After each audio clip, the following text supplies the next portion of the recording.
Yeah, cruising in the ocean with my fellas, waving at the shore, we got all them people jealous. They see that we shining from way over yonder.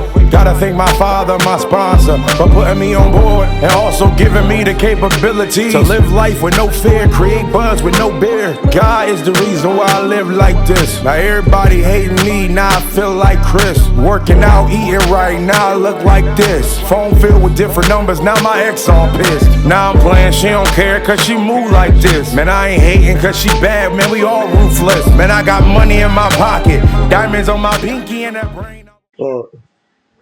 Alrighty, we are back to recap WWE Unreal. As you guys know, we have recapped some of it, late, I want to say last night or whatever it was. Here we are now, what I'm saying, about recap WrestleMania. This episode was entitled WrestleMania as far as WWE Unreal is concerned. And it's the fifth last episode of season 1, which there's more episodes, but hey, you get what you can. And they impact a lot with this whole entire season so far, with only 5 episodes.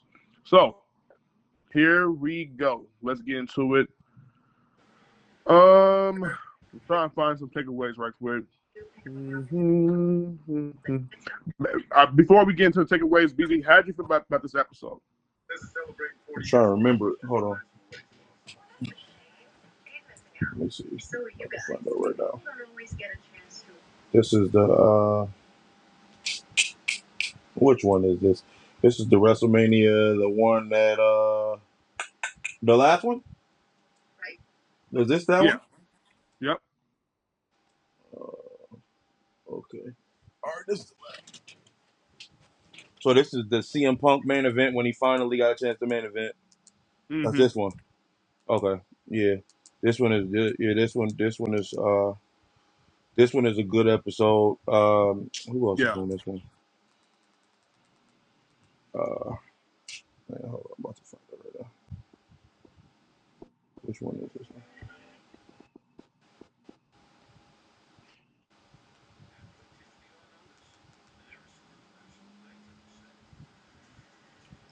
It's funny that we're talking about this one because this is the one where, and I don't know if this is a hoax or not, but this is when Charlotte and Tiffany went off script. Yeah. And now I'm seeing rumors saying that Kaiser actually, this thing that Charlotte said is real, and I just split up. I don't know if it's real. I don't think it's real. I've been looking for it everywhere. I'm looking for Instagram and everything. I haven't seen it, but might be fresh in the game. But I hope he ain't dropped the ball. But she had to find Charlotte had to find something though. But that's what I'm saying. Oh, he upgraded it. He upgraded it from Tiffany Track to Charlotte. I'm like, bro, like, don't do that. Yeah, I don't know. Like, people would be saying that. That's funny though. It is funny though. I gotta admit that, but at the same time, I hope that's not real either. Because when you had tested that, I was like, ain't no way.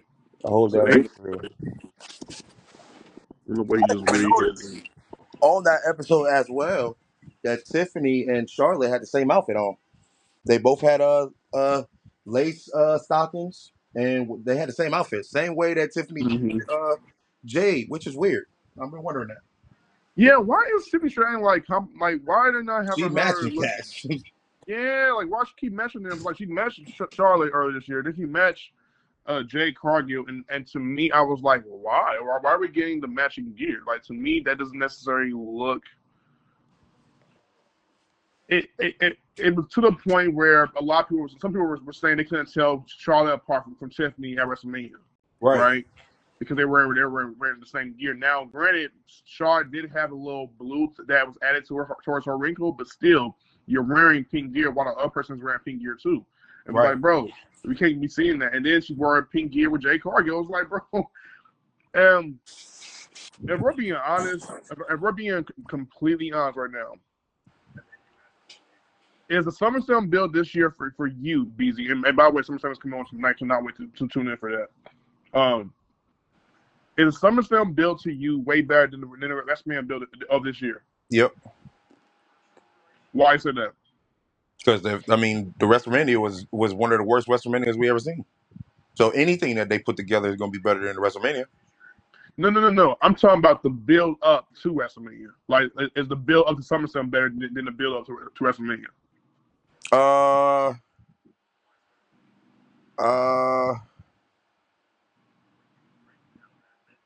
Yep.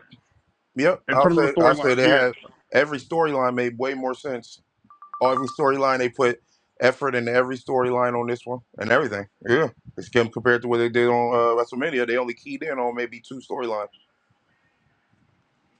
The one with they Paul Heyman, really, and then they the really heel should have done a turn. better job of handling Jay Cargill going against Tiffany Stratton. But that's just me. You said what?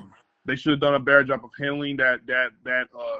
I guess you could say that feud going into SummerSlam, even though they're both baby faces. I'm not sitting there and saying I want them to be like a blood feud or anything like that. They don't But need what a I am feud if saying, it's automatically set up. Just like if somebody's going yeah, against, if somebody already wins the Royal Rumble, there's no need for you to hype up the WrestleMania match. You're already there. So since you won Queen of the yeah, Ring, she was already there. So it was like they ain't even no need of hyping it. Like the name speak for I itself. got you. Jay Cargill is still like she's still Jay Cargill. So it was like you didn't really have to hype it up for real. Yeah, I get you. I get that. Yeah, I'm only basing off of what I've seen people say. Like basically, like some people were saying like the build up for Jay Cargill and Tiffany Stratton's match is like very cold. But if we know one thing for the WWE, they didn't necessarily deliver very well when it came to Evolution. But yeah, Evolution came out to be one of, to this day, to me so far, the best pay-per-view of 2025. It is the best pay-per-view of 2025. Yeah, so it's just like, and no, the only reason why I'm saying maybe because we still got to see the rest of the whole year. But no, it's definitely up in the running for sure as far as number one. But what I'm saying is their build up to that show wasn't the greatest either. However, they still pull off an amazing show. Right. Now, with that said, SummerSlam could have the opportunity to pull off an even bigger, probably even better, amazing show. We'll have to wait and see. But see, the WWE is the way that they're building stuff up for SummerSlam is way different than what they would build up for all the other ones because Jade's not like if anything, if we want to talk about the build up, Tiffany Stratton is the one that's dropping the ball. Jade got 6 interviews under her belt right now. Where's Tiffany's interviews at? If we want to do that, you ain't seen no Tiffany Stratton interview nowhere. Jade Cargill's on every interviewer. Tiffany Stratton interview. Huh? I could have sworn I came across. I didn't watch it, but I came across the one that Jade on had 6. appeared. Jade on 6 interviews. That's I think crazy. she did a busted open. I think she did a busted open. I think Tiffany did a busted open podcast, but that was it. Jade is on a whole bunch of stuff that ain't even part of the WWE yet. I got you. Yeah. So they doing a lot of promo outside of the ring, more or less inside of the ring, which makes more sense because that brings more eyes to the WWE. If you watching the promos at the WWE, it's because you're already in tune. But if you're watching it based off of her interviews outside the WWE, it's going to make you want to tune in to what's going on in the WWE. That's what they're doing now. Right. There. So Tiffany did an interview. Yes, she did an interview with Busted Open Radio, basically clipping back at her at the criticism. So I can't wait to watch that when I get a chance. But yeah, man. So yeah, interesting though. So okay, let's get into episode 5. I want to go with the first takeaway from WrestleMania. So Triple H spoke about, in a month before WrestleMania that you can have that they can't have people lose their mojo heading into WrestleMania because something went wrong, and something sometimes will always go wrong, right? So they couldn't afford that. And there was a mention about how Jey Uso's, it was funny because we were talking about this too. Like, people was like, Jey keep botching his moves. Like, it's not good. So Jey was having that week to week, like, botches. And everyone was like, bro, like, this dude, for real, if he going to be doing this at WrestleMania, he don't even face no Gunther for no world title, right? But the WWE did a great job of handling Jey. They told a story with it. And basically, that story was Jey was in doubt to go against Gunther, or rather, he was in doubt because of the pressure and the magnitude of the moment to face Gunther for that world title, right? So yes, it was similar to what they did with Sami last year, but I think they did it in a different, way. If that makes sense. And we debated about that too as well. We debated about like whether or not that was the case or not. So What's your opinions on that? Oh, I don't know. Like, I don't really have a. Let me think. I don't know. Hold on. I don't know. I'm like losing your mojo in what way is what I'm. I get that part as far as we talking about the botches for Jey Uso. That's why we always said. That's what we said in the episode ago, a couple episodes ago when we said that he might be the reason why he lost, and the botches and stuff like that. As far as what Triple H is bringing up, I think that was key factor on why.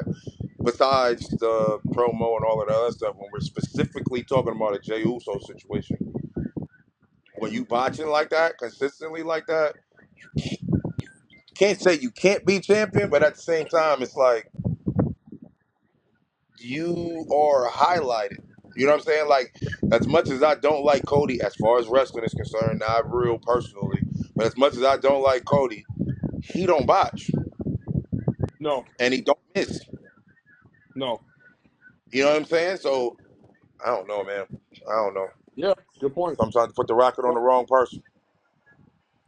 Hate to say it. Sometimes that be the case. That be the gamble the WWE is willing to take over you, and they're ready to risk it because if you're drawing interest into the product and the crowd is reacting to you in a very positive way, they're going to capitalize on that. Right. So there's nothing wrong with them going with Jey Uso as far as figuring him into the plan for WrestleMania this year. It's just what followed up afterwards was a little bit like, okay, why? But we'll get to that why maybe eventually sometime, maybe either later this year or next year. We'll know for sure. But I was going to say that Bruce Pritchard and Michael Hayes said that the pressure was getting to Jay, and the bill was off track for a couple of weeks, which worried everyone. So I don't think it's necessarily affected Jay. Basically, the creative team also had issues to build up with Jay and Gunther, which is very telling. But why? Hold on. You said the creative team did what? It said that it's the same way that the creative team they basically Michael P.S. Hayes and Brian Pritchard had been saying that the pressure had been getting to Jay, and the build towards him facing Gunther was a little off track for a couple of weeks, which worried everyone. Now, I'm not sure if they're saying that they were worried because of Jay, or were they worried because they couldn't build it properly. Huh. It's interesting. Interesting.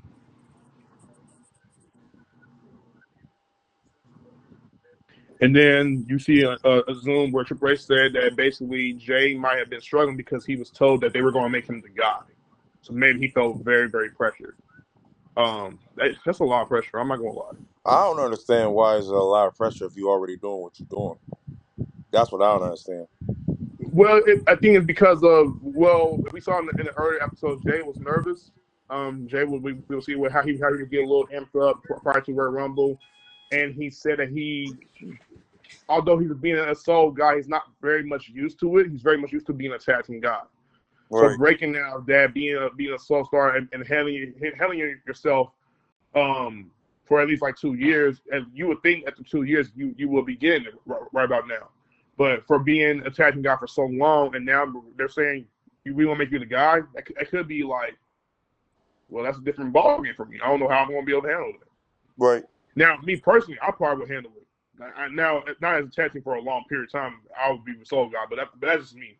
But I'm just saying, like, if you ain't starting off as a soul guy, I can see why Jay would say that. Yeah. I don't know. Like, when it comes to something that you do that you've been doing, like not even just tag team, but you just been doing this forever. Like, you felt the pressure before when you was with your brother. Now you do it by yourself. I get it's more pressure, but at the same time, it's more pressure to do what? What you already been doing? They're not asking. They're not asking for anything else extra. Your move set is still the same. You still going in there doing Right. hype in the crowd. You're doing the same thing. So what are you doing? This time it's just being spotlighted. You ask for the spotlight, you get the spotlight. Now you talking about you nervous. I'm like, what are you talking about? There's no time. Yeah. I'm like, they've been like, he making it seem like he never wrestled in front of thousands of people before. You and your brother have done this already. Now, granted, it's just you by yourself, but it's you doing the same thing. just with nobody else. You just got to keep your win going. You keep your win going, you good to go. What's the pressure? Yeah. Mm-hmm. Yeah.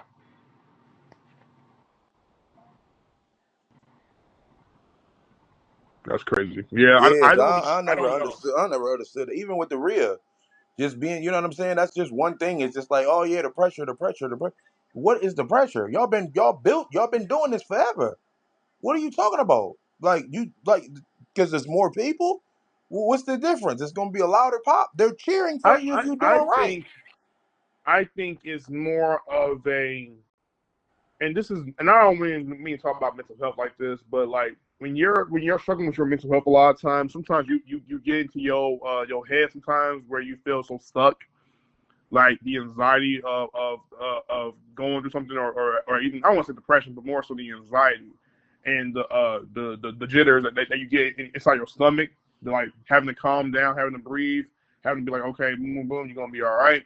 I think what happens is Rhea may be telling herself this, and I hope to pray to God that she doesn't, but she may be telling herself that I probably don't belong here in the WWE. I shouldn't probably be getting these opportunities. I probably shouldn't be doing as well as I'm doing, boom, boom, because maybe back in the day, back in her time when she was going through perhaps some trauma in her childhood, she probably felt like, no, there's no way a girl from South Australia would have made it to the WWE. But she kills it. She's thrive at it. She's athletic.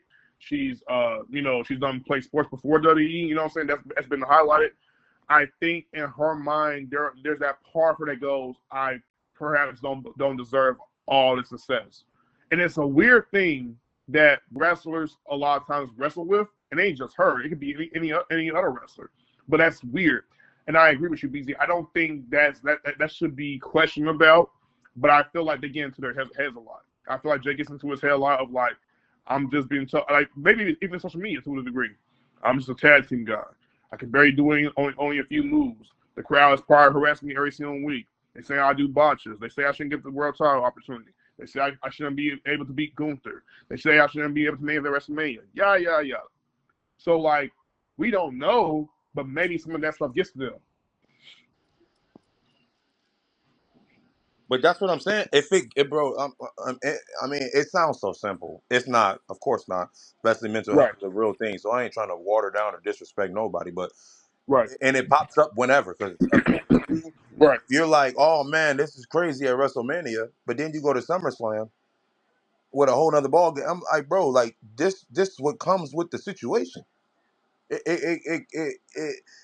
a lot of times I think a lot of people get in it if they have a mental depression or things like that. I think they get into companies like the WWE and things like that to beat it because right, you have to.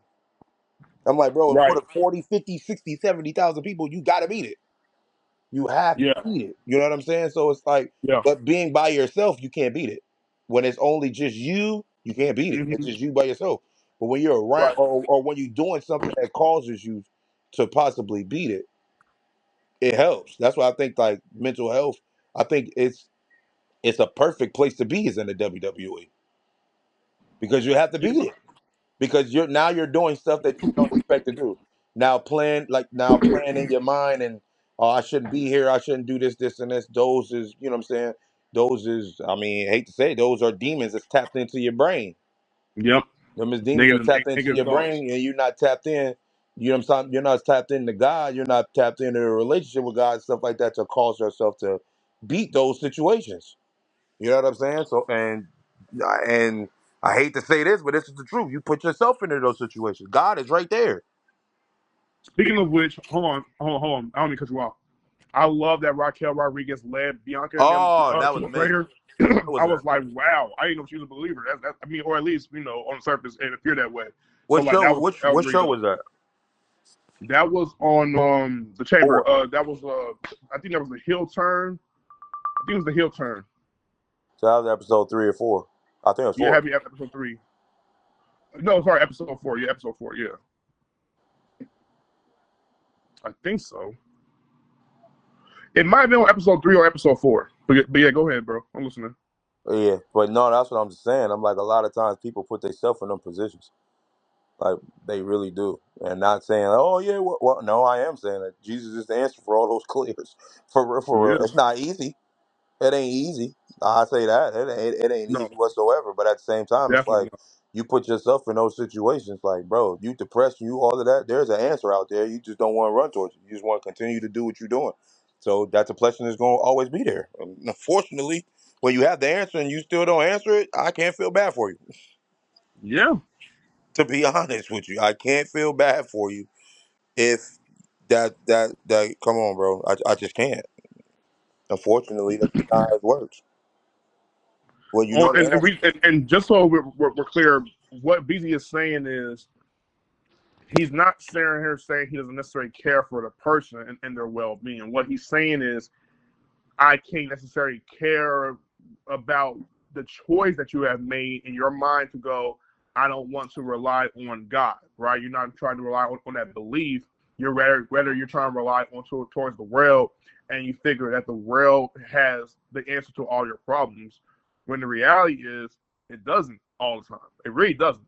I don't care how many doctors you go out and see, how many therapists you go out and see, how many counselors, how many psychiatrists.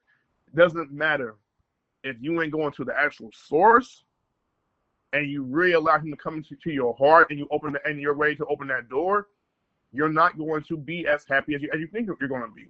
You're not going to be as positive as you think you're going to be, optimistic, or even joyous as you think you're going to be. And I'm telling you from my own experience, like, and Beezy can tell you for his own experience too. When Right. you have a relationship with God, it is so good to the point where you start feeling like, bro, I want to remain here all the time. I don't want that love that's poured onto me to stop. You know what I'm saying? I don't want Right. that joy, that smile on my face to waver away. That's what we're talking about. And you re-tap into that spiritually, oh my gosh, it's the greatest feeling ever. It is.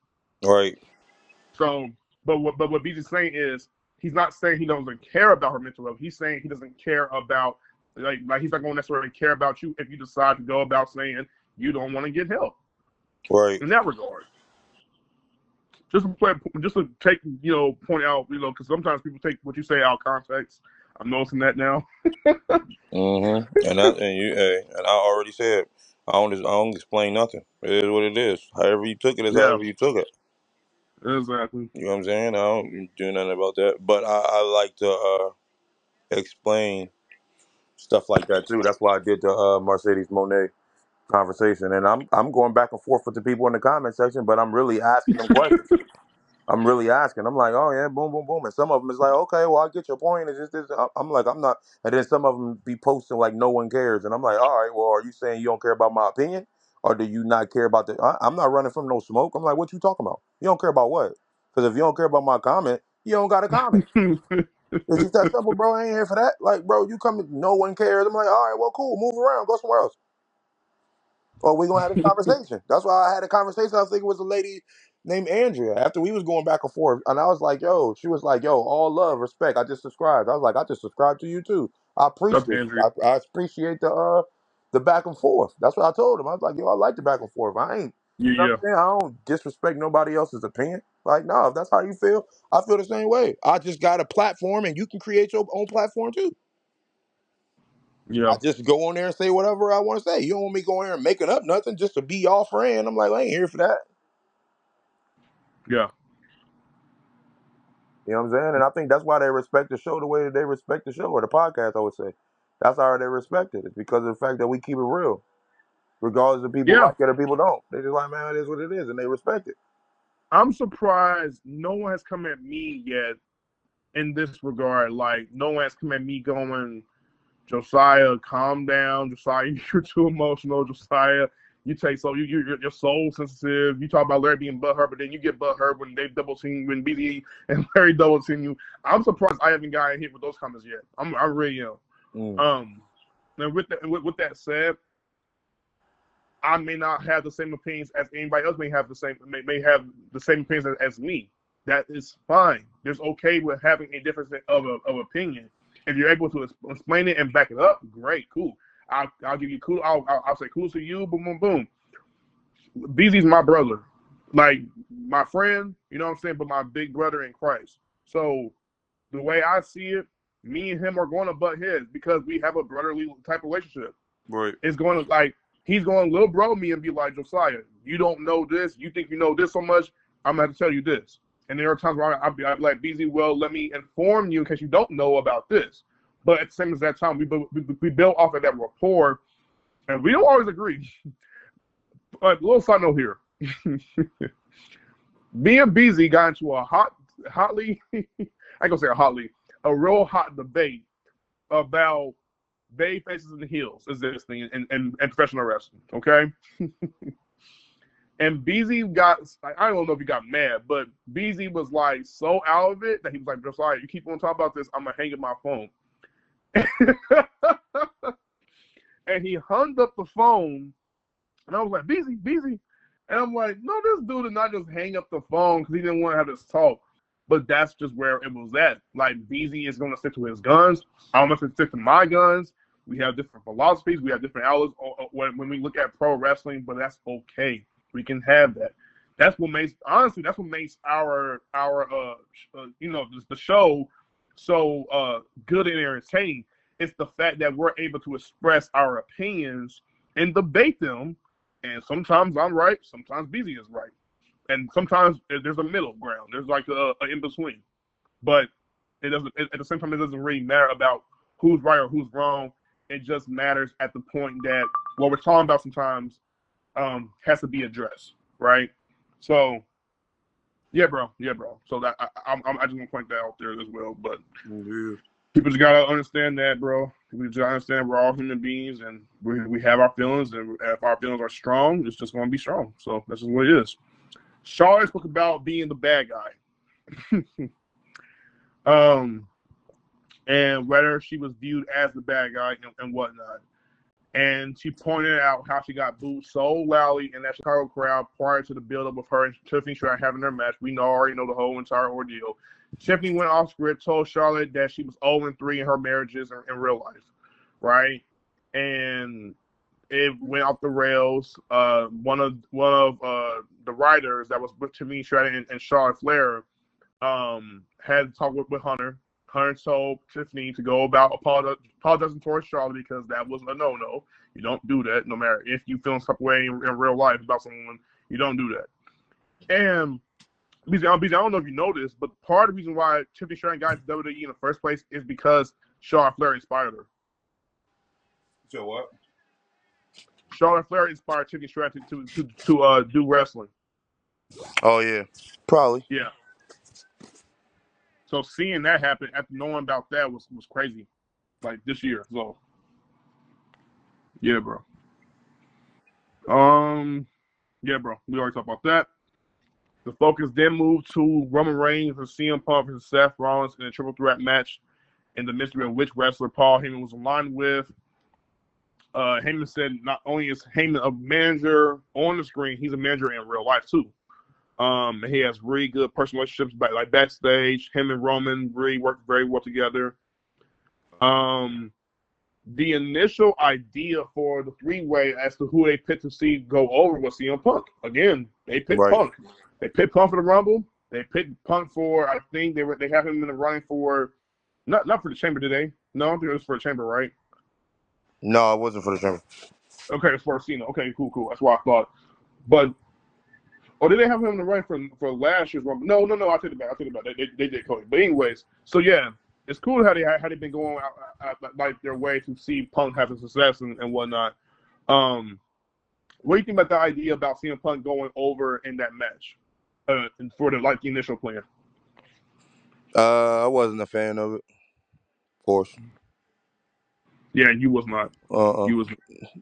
Yeah, I wasn't a fan of it. Yeah, I'm cool with it. I'm cool with it now. The reason why I'm cool with things that are going with CM Punk now is because of the fact that CM Punk's been around. He's been around now. Like, it was too early. That man just got back and y'all was giving him everything. I'm like, no, you don't give everybody everything, right, when they come back. Like, bro, what are you doing? Mm-hmm. Like, you're doing now, you can give him whatever he wants now. He done stuck around. He's one of the people now. He's at the top. He done worked his way to get to the top. He done beat Seth Rollins like 40 times. He done did all that. So now he good. He did Drew McIntyre. He done put on some of the best matches in WWE the past 2 years. You know what I'm saying? Stuff like that. So I'm like, no, he owns all the respect now. But when you first come back from the other company you're in the competition with, and all of a sudden you just highlight and move him to the top, that is not the move. It doesn't make sense. I'm like, bro, no, he don't deserve it. Just like when Cody came back and he won the Royal Rumble. When we seen that he was going to win the Royal Rumble, we was like, bro, y'all about to hand it to him like that. Right. He better not win at WrestleMania, and he didn't because he didn't deserve it. I'm like, bro, you just got here.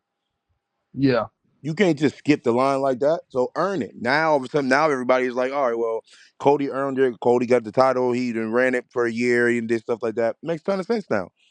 But let him put the work in. These guys weren't even letting these guys put the work in. They were just putting him straight to the top as soon as they got there. I'm like, no.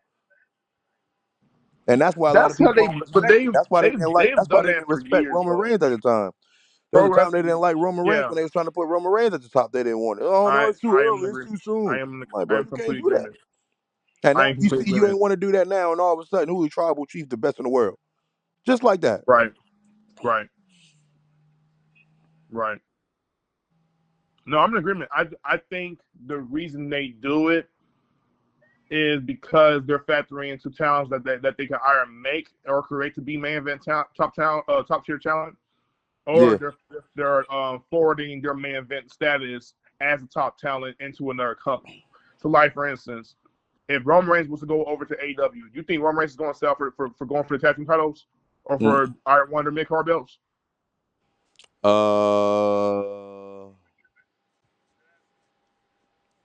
Roman Reigns with a mid card title In AEW. in AEW, heck no. That's what I'm saying. So if he went towards AEW, Tony Khan's going to do any in his ability to build towards Roman Reigns winning the world title eventually. Yeah. That's because that's Roman Reigns. Like, he's a name. You know what I'm saying? So, like, that would be huge for his company, and that would even draw more interest and more eyes into the product for AEW if Roman Reigns was to come to AEW. Now, with that happening, I don't think it ever will. But I'm just saying, like, if he was to, they would shoot him to the top immediately. They shoot Cody Rhodes to the top because of everything that he did prior to leaving. Sorry, after leaving the WWE, everything that he had did, from going to the indie promotions to wrestling in New Japan and Ring of Honor, building his name across the board, doing all in right before AEW had ever existed with the Young Bucks and Kenny Omega, and doing that whole wrestling show outside the WWE, outside of any other wrestling promotion, just doing a show on his name, the Young Bucks and Kenny Omega and whoever else. That's what he did.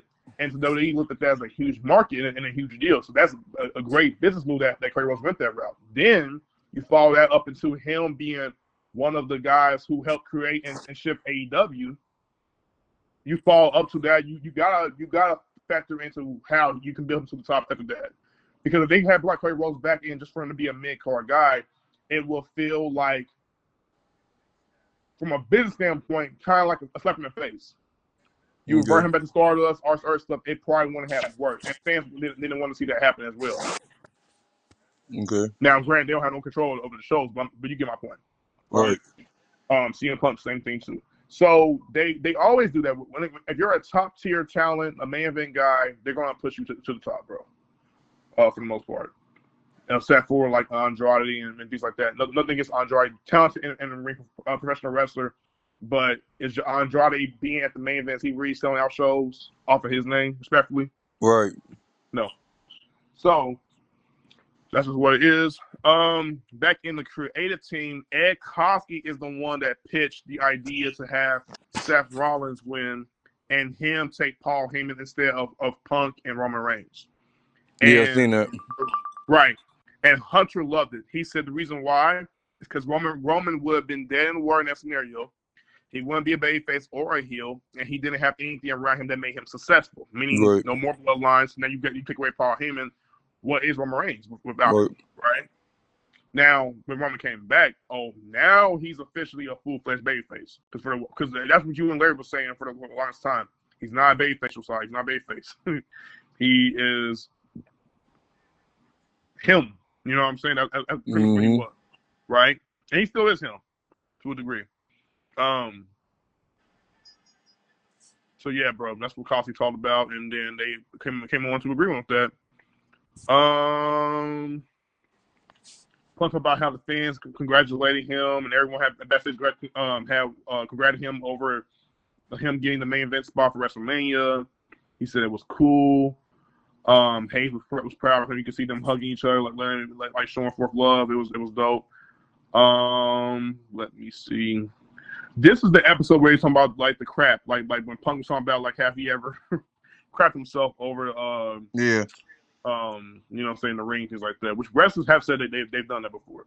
Okay, so Ric Flair said Triple H put a Snicker in his tights. Okay, so it's Hunter that so he put a Snicker in his tights and he flipped it on Chris Jericho, who thought it was poop during a Sunset Flip spot. That is funny. That's hilarious, bro. That is funny. I don't know why he did that, but that's so ignorant. Yeah. Yeah, bro, it was wild. Mm-hmm. Yeah, bro, they were laughing it up, having a good old laugh. It was dope. James spoke about how Levesque, or Paul Levesque, Triple H, lit a fire under him, and that's what he needed, right? Push Aaron Jey Uso being good for the world title. They congratulated him backstage. He told him that he deserved it, things like that. Really put over Jay. Shawn spoke about how things really did get personal because that match did look very stiff with her and her and Tiffany. Like it looked like she was really like hitting her for real. And come to find out, she was like really hitting Tiffany for real. You know what I'm saying? So that was what was going on. Was there anything else to point out? I'm trying to get over some other points. I can't really see anything. Hunter told Punk he's already he is the main eventer. He's like Yeah, he's always always been a main main eventer. Mm-hmm. That's dope. Yeah, what was your reaction with Becky Lynch? Like Becky Lynch came across as a big fan, like watching the triple threat match with Seth Rollins, her husband, obviously, being in it.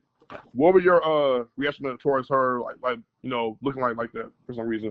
Not looking like that, but reacting that way. That's her husband. Yeah. Yeah. That's it. It's her husband. I agree. I think more so the match though. I think it was more or less her husband being chose because I don't think she knew about the heel turn either. Yeah, I don't think she did. She really loved it. She really did. She had no idea what was coming. So yeah, bro, I think that she liked that, which is funny because the next night that's when she had turned heel too, against Lyra. So yeah, that was lit. Let me see. They put over the match. CM Punk was talking about like that's all he ever did as a kid was the main event WrestleMania. So he got emotional. He was seen crying in the camera. And yeah, that's what he said. He really did it. You know what I'm saying? He got a chance to like conquer the demons and everybody that said he couldn't do it. And now that he did it, it's like you can't say it now anymore. You know what I'm saying? He's finally like got to that. If CM Punk was to retire, I think he'd be okay. I put you that way. Yeah. Like I think that was enough for him just to have that main event spot in the last match on the card. That made him feel like everything that he had did up until that point had paid off in the end. Yeah, bro. So Yeah. I love it. He's still in business.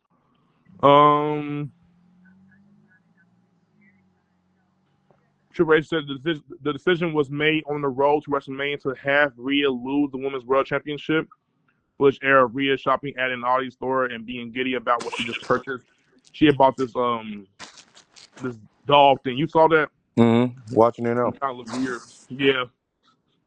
Mm-hmm. Hey, I ain't judging her. Like, hey, buy what you buy. If you like it, you like it. Let's see. Cody Rhodes and Bobby Roode spoke at ringside about how Cena will likely be cheered during the WrestleMania match. So I have a feeling that Cody was already aware about that. Worry about what? I'm glad he didn't like take it personal of like the crowd was cheering Cena over him. He like that's good. Like that's okay. Like he didn't have no problem with that whatsoever.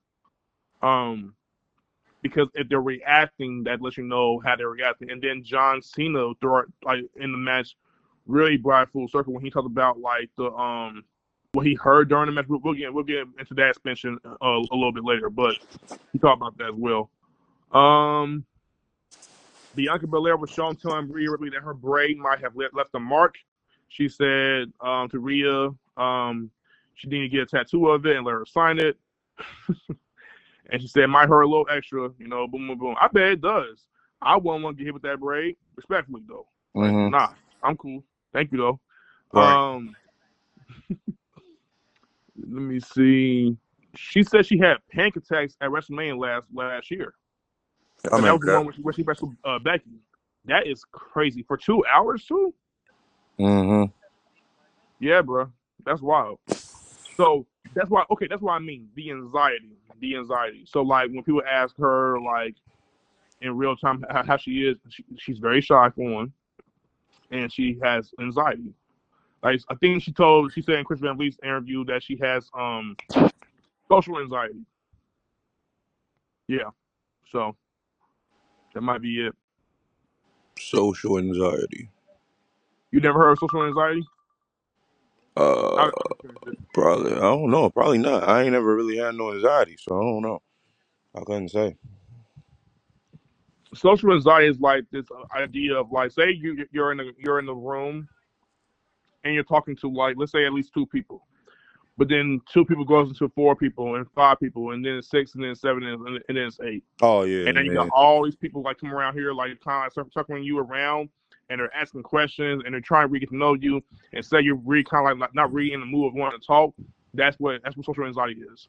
Like you're so reserved and so introverted that you're not really wanting to speak. And then so along the way your heart starts to beat really fast and you don't know what to do. I've Right. experienced it before. It's crazy. I think I may have like low key may have sweated too during those moments. I was like, bro, why am I sweating? But I think it's because I was a little bit nervous. Like, why am I nervous? But that's what happens. Yeah, bro. So I don't know if that's what she was experiencing as far as social anxiety, but she it's crazy. It's crazy, bro. And 12 is wild. But she said she was calm during the whole entire ordeal because she's wrestling with her friends like in Bianca and Io. So she wasn't really experiencing that bad of anxiety. Triple H had to tell her that she's a rock star and told her to breathe so she can calm down. Yeah, bro. Io Sky, Rhea Ripley, Bianca Belair, Beezy, put the match over. You said what? Which one? The Triple Threat Women's World Championship match between Rhea, Bianca, and Io. Oh, I'm watching that right now. Wow, got you. Um,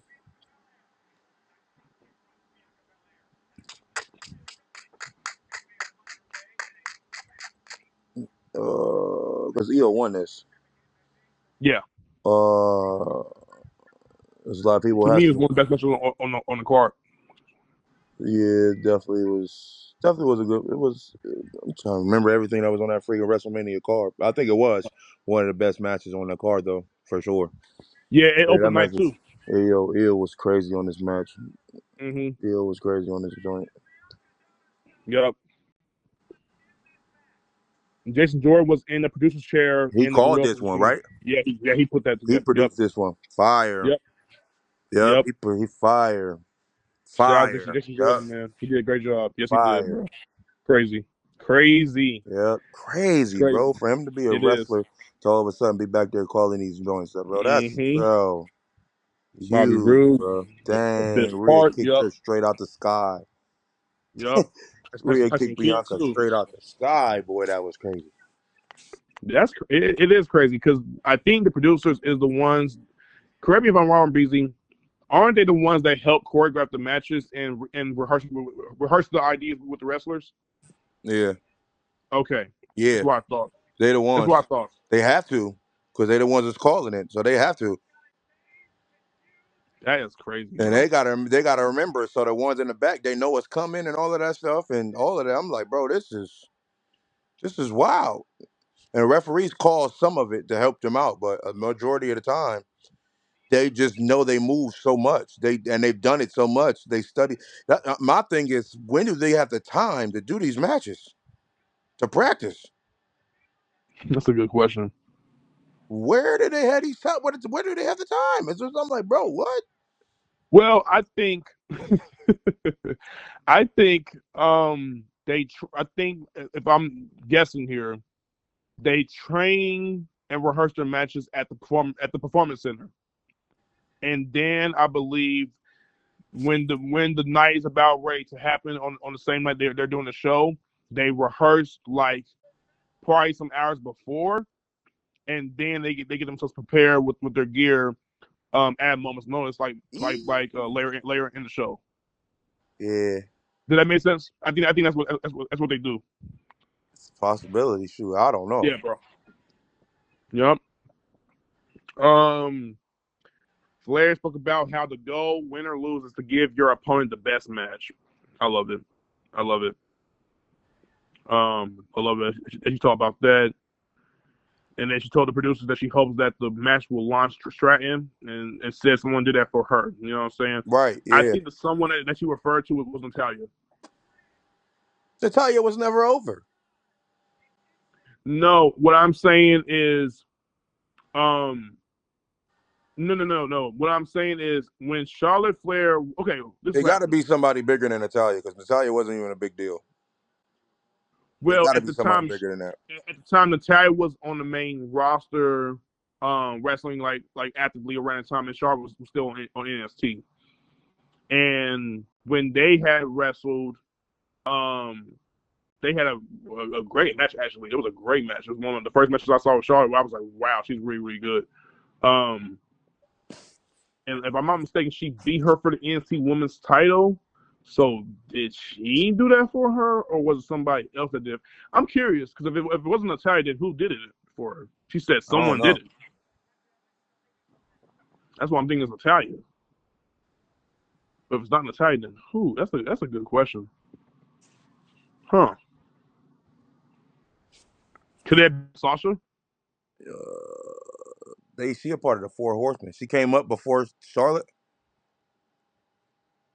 Sasha was champion before Charlotte. I think. No. She was champion after Charlotte, but I'm thinking maybe she's talking about like she did it for Charlotte when it came to her losing her championship to Charlotte. Man, that's what she was referring to, but I don't know for sure. I don't know. By the way, Charlotte and Sasha's feud, like on the main roster back in the what year was that? 2016. Right. It was fire. That was fire. I ain't gonna hold you. At the gorilla position, Hayes told. Oh, never mind. We already talked about that. Let me see.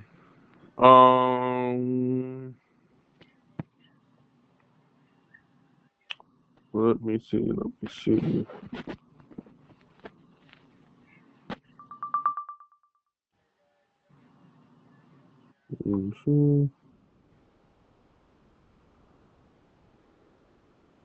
Hunter told Io Sky that she was born to do this, and he said he put her in that spot. She was born to, really shine on a big platform. That was dope. That was dope. That was fire. Yeah. This is where Triple H had his moment with Rhea, where he told her to stop down herself, stop overthinking things, and just have fun. Yeah. And then know how good she is, know who she are. She is Rhea effing Ripley. He's like that. So he really put her over. That was dope. Yeah. Let me see. And then she saw off Nancy Wells that left by Bianca's braid. Crazy. Right. Like it looked bad. I was like, dang. Bianca said she was worried about her tattoo. But it's right there wrapped on her tattoo. Yep. Yep. You gotta put it on there then. Yeah. Triple H met with John Cena prior to his match. Cody said it was the greatest to be going against Cena and hear the crowds doing chant for Cena, like being in that ring with John Cena and hearing the crowd go, "Let's go, Cena! Cena sucks!" Like that is dope. That is dope when you think about it. Like you're in the main event with John Cena, a guy who held it down for WWE for umpteen years, and you're in the main event with him. Like, yeah. You gotta be kicking yourself. Like this gotta be a dream. Like this ain't probably even real. No way. So, but yeah, man, that was pretty dope. Yeah. And Cena mentioned this. This was very interesting. He talked about like how his most valuable asset was his ears, and he said that if you pay attention, really, if the crowd was really against Cody Rhodes, they would have had been booing him in ways during the match that would have like warranted of the boos a little bit more. They Yeah, didn't. yeah, but the way that the crowd, you can't, I don't know. The way that the crowd works now, it's like that don't even tell nothing. Why you It say don't. that? It don't because we rooted for John. Well, I didn't, but Cody rooted for Cody to finish the story. What happened 2 weeks later? We won Roman. Nobody cares Yep. about none of that. Yeah. They go off the crowd, but they change all the time, which makes the characters change all the time. So like, it makes sense when I mean, it makes sense to an extent when John Cena be like, "Yo, you got to follow the crowd." I follow the crowd. Like the crowd gonna make you change all the time, bro. Mm-hmm. They're gonna make you want to change all the time. You're gonna have to lock in on something and just stick with that, regardless of what they say. Yeah. Seems to the crowd may have been against Cody, but he could tell from the noise that they didn't want him to lose. He pointed to the live crowd count to 10 during Cody's visual paintball spot. He said they were really against Cody, they would have been booting him out of the building. Cody also pointed to the crowd's reaction when Travis Scott pulled the referee out of the ring while Cody was going for a pin. Cena Yeah, said the fans really hated Cody, that they would have cheered. They would have cheered him. yeah, That's true. That's true. I will admit though, when Timmy watching them back when Travis Scott came out, I was like, bruh, like that pop was kind of dope for him, but I think it was meant because people thought The Rock was going to show up. right. So when Rock didn't show up, it was kind of like, oh, what was the purpose? I guess the purpose was I guess put him in as a distraction so Cena could win. I don't know. I guess, but whatever. We saw 49ers George Kittle. He was showing the crowd looking stunned at the Cena Oh yeah, beat looking Cody. stunned, bro. He was shocked. He was like, "What? He beat Right. Cody? He Yeah. beat Cody?" But it's like, bro. Yeah. um, That's not- Triple H said that the match accomplished everything he wanted. He talked about that it wasn't like the two triple threat matches, but it was everything he needed it to be to get to the other side of the story, which I believe that's what came to the forefront for him when it came to doing Raw the way he did Raw the following night, because Raw was better than WrestleMania this year. As Was far as this well, no, the Raw was a better go home show after. No, it was a better Raw at the Mania show than it had been in years. right? That Raw at the Mania was fire. Plus, what we got with the whole Braun Breaker, Seth Rollins, Paul Heyman lines towards the end. Oh man, that was awesome. Yeah. That was dope. That really was dope. Okay, let me see. Is there anything else? Travis Scott said that he don't necessarily want to be around the business. He want to actually have his job being in WWE. I wonder now because they're showing us on WWE Unreal. They're showing everything. Yep. I wonder what happened. What was the falling out between WWE and Travis Scott?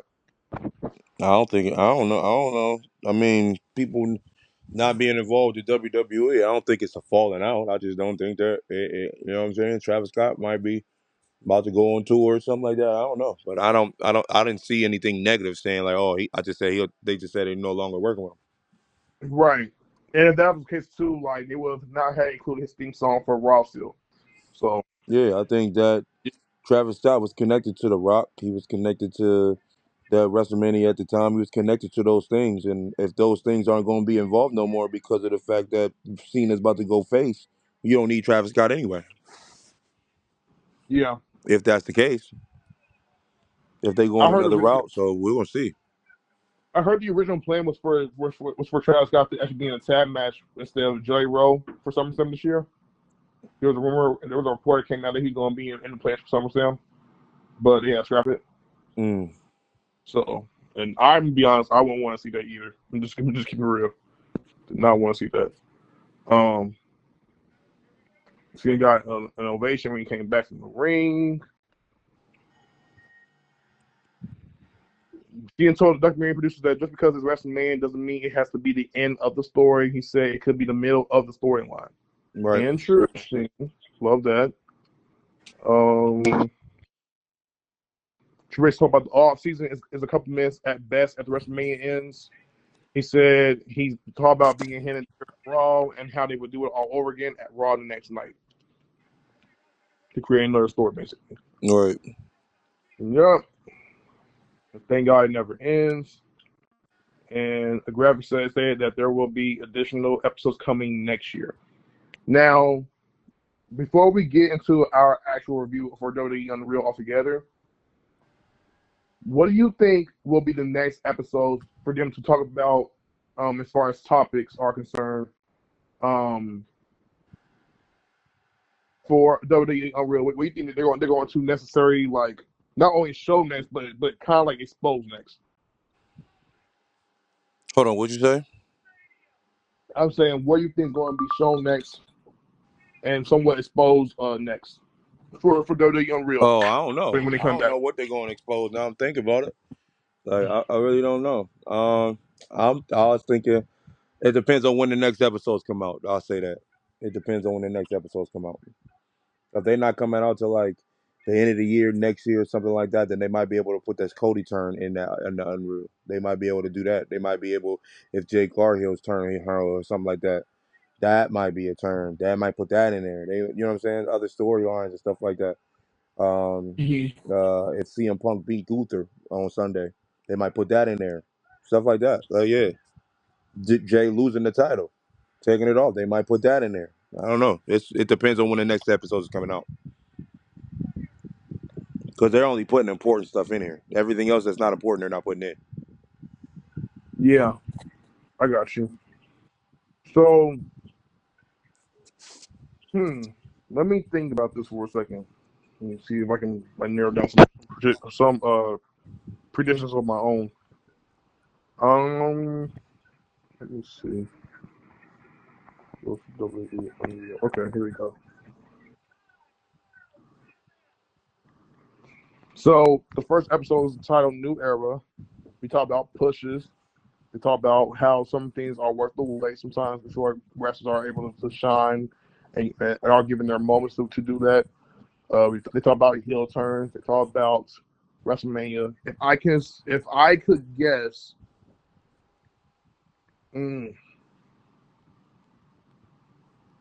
I think they're going to probably highlight promos.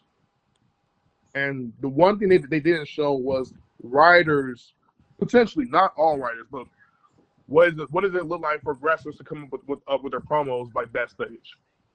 We didn't get that. Now, if you don't want to see it, it is what it is. But still, they probably didn't. They didn't show that. Okay, we got the heel turn. What does a babyface turn look like? Right. Right. What does it mean? What does it actually mean if you're getting buried on television? Right. Will they show things like that?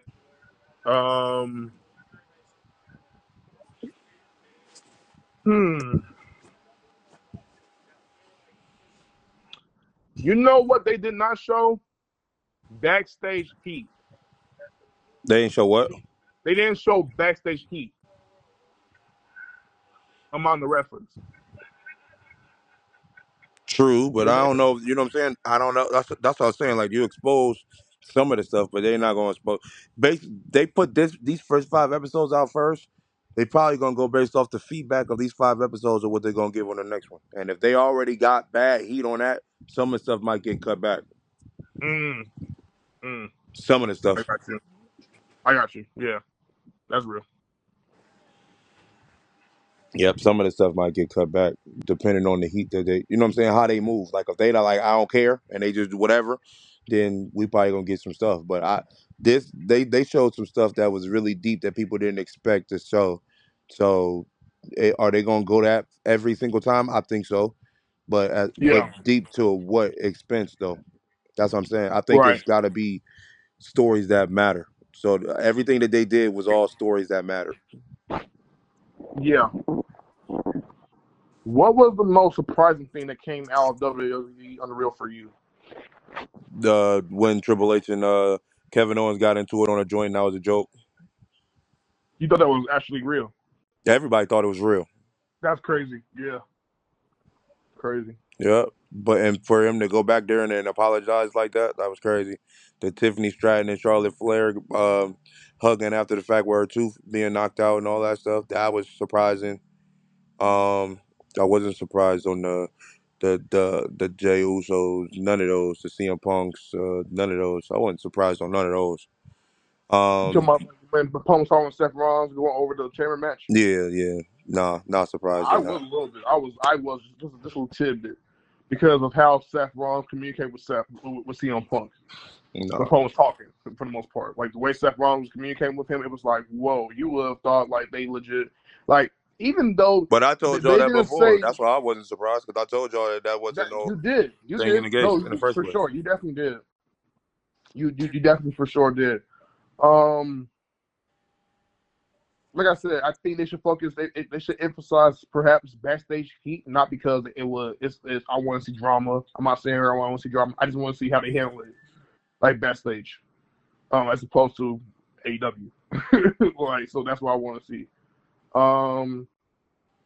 And then maybe just maybe.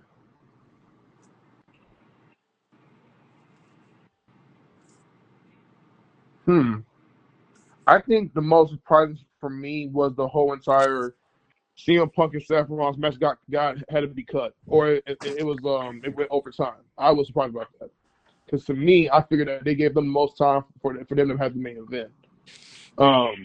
So I didn't know for sure that had to be like, you know, what I'm saying. I don't know for sure if that was the case for when it first happened.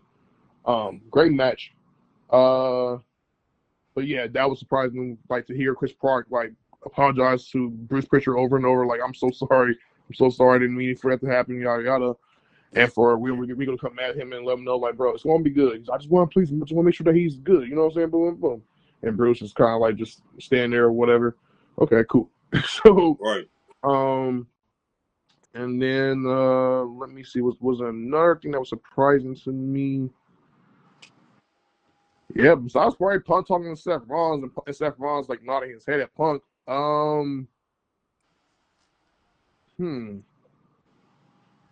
Maybe Rhea just being having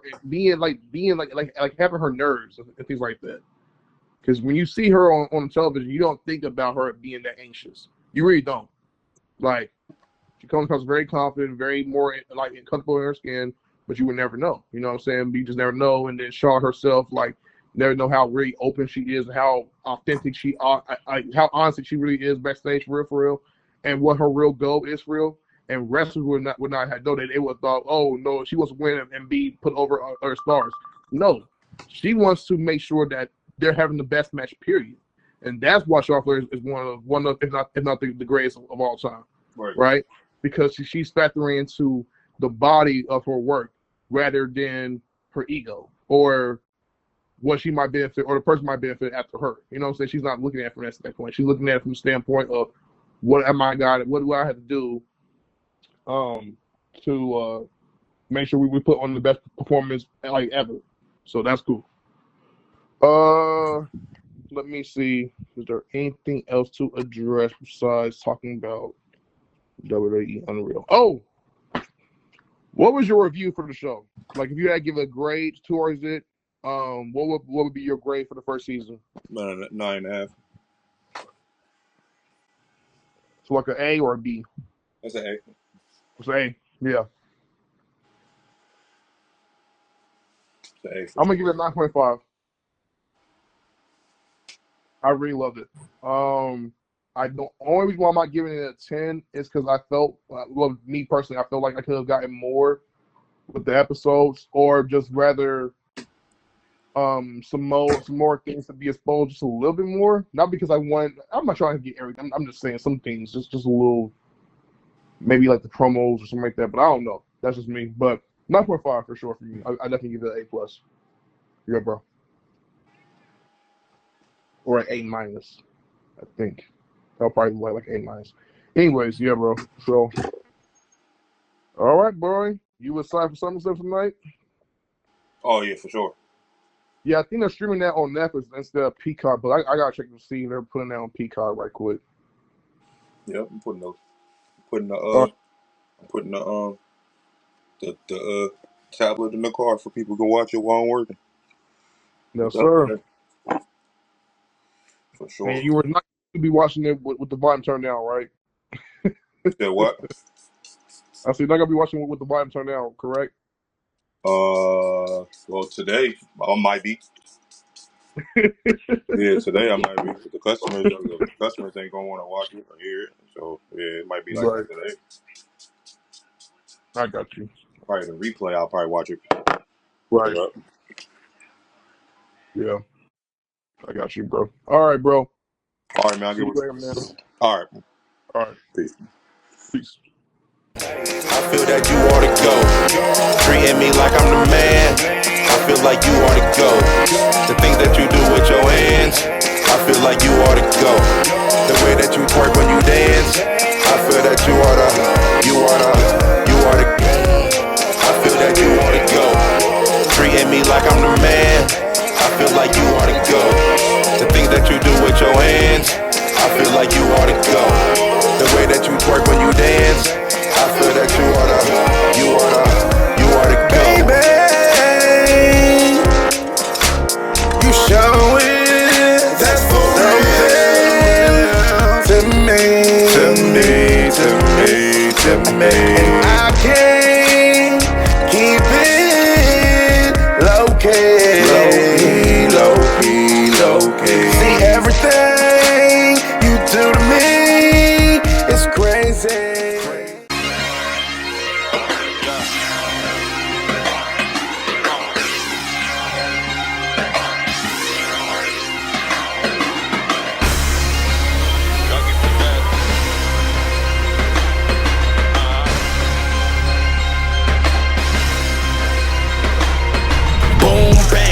To the dome, you know I came to kill. And all the DJs and beat makers know the drill. Your boy back, they all run like sawmill. This beat was just sent to me, this was a fresh kill. But you ain't know when I load